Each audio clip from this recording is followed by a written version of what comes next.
Hello বন্ধুরা, স্বাগতম আমার চ্যানেলের আরেকটি ভিডিও নিয়ে।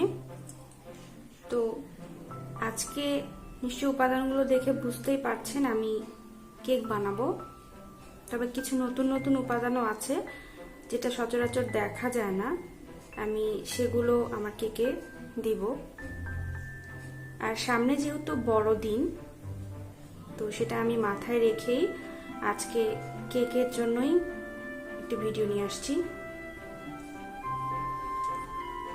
আমি সবার আগে বলে দিই যে আমি কেকে আজকে কি কি রাখবো। সেটা হচ্ছে আমি 4টা ডিম নিছি কেকের জন্য। 4টা ডিমের কেক হবে। এখানে আমি 2 কাপ আটা রাখছি, যেটা যে কাপ দিয়ে আমরা আসলে চা খাই সেই চায়ের কাপের পরিমাণ আমার এখানে সব দেওয়া আছে। সেটা হচ্ছে এখানে আছে 2 কাপ পরিমাণ আটা, 1.5 কাপ পরিমাণ চিনি, আর আমি এখানে তেলটাও রেখেছি 1.5 কাপ। এটা যেটা দেখতে পাচ্ছেন সেটা হচ্ছে কনডেন্সড মিল্ক প্লাস একটু গুঁড়া দুধ। এতে হচ্ছে আমার কেকের স্বাদটা বাড়বে। আর এখানে আমি 2 চামচ ঘি নিয়েছি। আর এটা হচ্ছে বেকিং পাউডার, যেটা অবশ্যই কেকে দিতেই হবে। আর হচ্ছে ছোট এলাচের গুঁড়ো।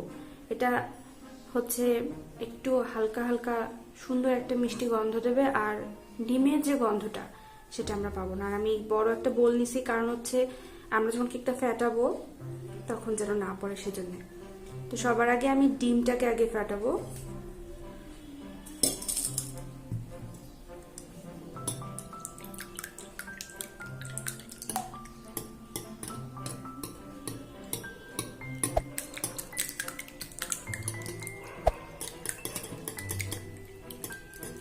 যেহেতু শীতকাল, তো কেকটা একটা খুবই ভালো নাস্তা। শীত গরম বলে না, কেকটা সবসময় একটু ভালো নাস্তা।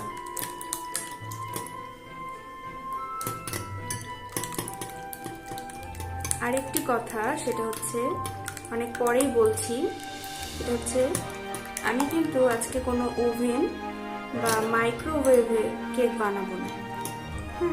আমি খুব সহজে গ্যাসের চুলায় এবং ননস্টিকের কড়াইয়ে কেকটা করে আপনাদেরকে দেখাবো। যারা চিন্তা করেন যে হচ্ছে আমার তো বাসায় মাইক্রোওয়েভ নেই, তারা প্রেসার কুকারে হয়তো বা করেন, খুব ঝামেলা হয়। তো সেসব ঝামেলা এড়াতে খুব সহজে, পদ্ধতিটা খুব সহজ আর আপনি খুব সহজে করতে পারবেন। আশা করি আপনাদের খুব ভালো লাগবে। অনেকে ভয় পান যে মাইক্রোওয়েভ নেই বা ওভেন নেই যেটাতে আমি হচ্ছে কেক করব। ভয় পাওয়ার কোনো কারণ নেই। আপনি আমার মনের মতো করেই খুব সহজেই করতে পারেন। আর কেক বানানোর ক্ষেত্রে যখন আপনি যে ফেটাচ্ছেন, কখনোই মেশিন ইউজ করবেন না।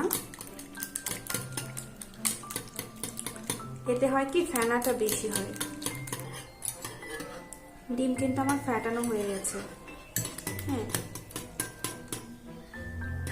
তা আমি অবশ্য যেটা করি সেটা হচ্ছে ডিম আর চিনিটা, ডিমটা ফেটানো হয়ে গেলে এর সাথে আমি চিনিটা অ্যাড করে দিব, তাহলে আমার একটু সহজ হবে। এখানে 1.5 কাপ পরিমাণ চিনি আছে।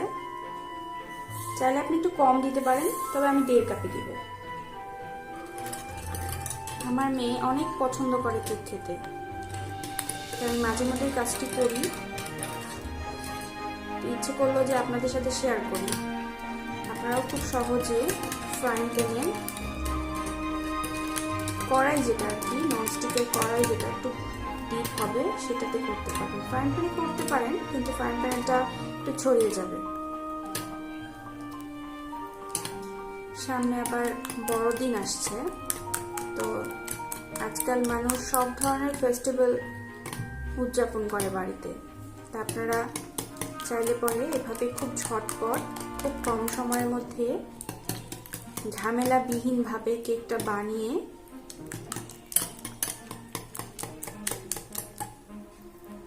উদযাপন করতে পারেন।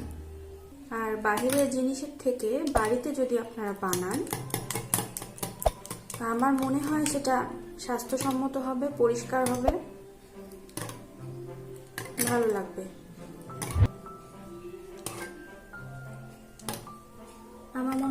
আমার ডিম আর চিনি মিক্সড হয়ে গেছে। হ্যাঁ, এবার আমি একটু বড় প্যানটাই নিব।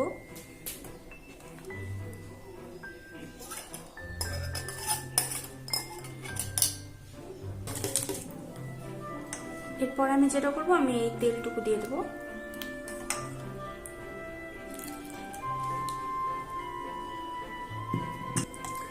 এভাবে যদি আপনি লিকুইড যেগুলো মানে আটা বাদে সেটা যদি আগে গুলিয়ে নেন, তাহলে আপনার জন্য ফ্যাটানোটা একটু সুবিধা হবে। আর আপনি যদি সব একবারে দিয়ে ফ্যাটানোর চেষ্টা করেন, তাহলে সেটা আসলে খুব অসুবিধা হয়ে যায়। এবার কিন্তু আমি এই যে কনডেন্সড মিল্ক আর একটু গুঁড়া দুধ, এটা শুধুমাত্র স্বাদের জন্য, এটা আমি দিয়ে দেব। এটা আপনারা করবেন কি, একটু গরম জল করে, হালকা একটু কুসুম গরম জল করে গুলিয়ে নিয়ে তারপরে ঠান্ডা করে ফেলবেন, তারপরে কিন্তু আপনি কেকে দেবেন।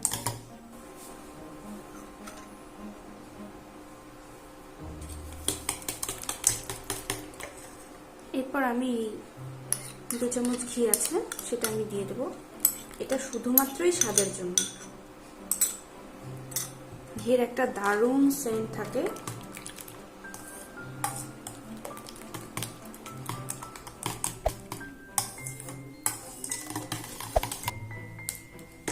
এরপরে আমি দেব ছোট এলাচের গুঁড়া,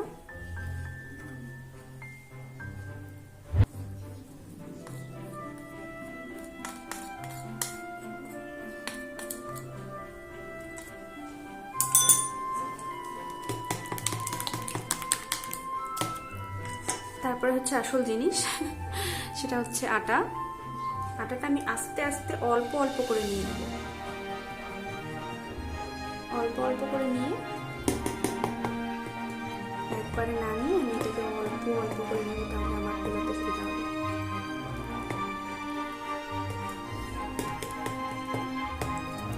তো হয় না।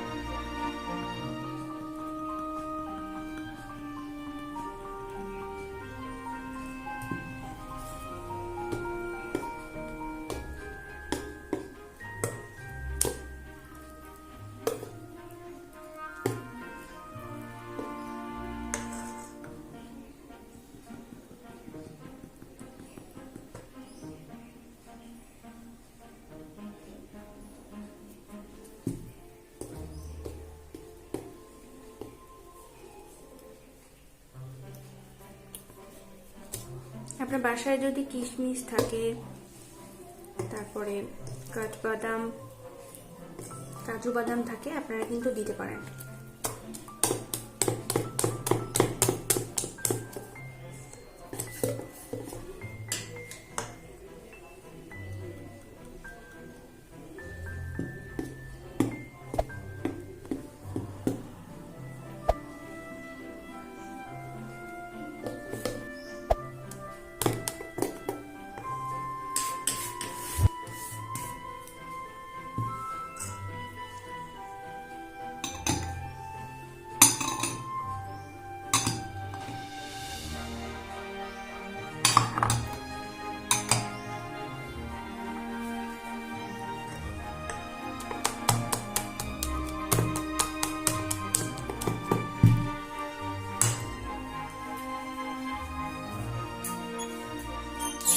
দর্শক, এই যে আমি ফ্রাইং প্যান নিয়েছি এবং এর মধ্যে কাগজ এবং তেল দিয়ে দিয়েছি। এখন আমি গ্যাসটা জ্বালিয়ে দিয়ে প্রথমে মোটামুটি একটু বড় আঁচে রাখবো। কেকটা আমি অনেকক্ষণ ধরে গুলিয়েছি। হ্যাঁ, এখন আমি এটা দিয়ে দেবো।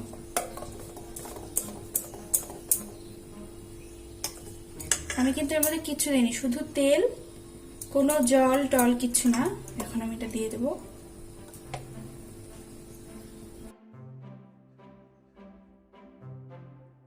দর্শক, এটা আমি এখন এই ঢাকনা দিয়ে ঢেকে দেবো। আর আঁচটা খুব একটা কম না, একটু বেশি করে দিলাম। কেকটা কেকটা যখন হয়ে আসবে আমি তখন আঁচটাকে একটু কমিয়ে দেব। আমার কেক প্রায় রেডি। এখন আমি এটা খুলে দেখবো।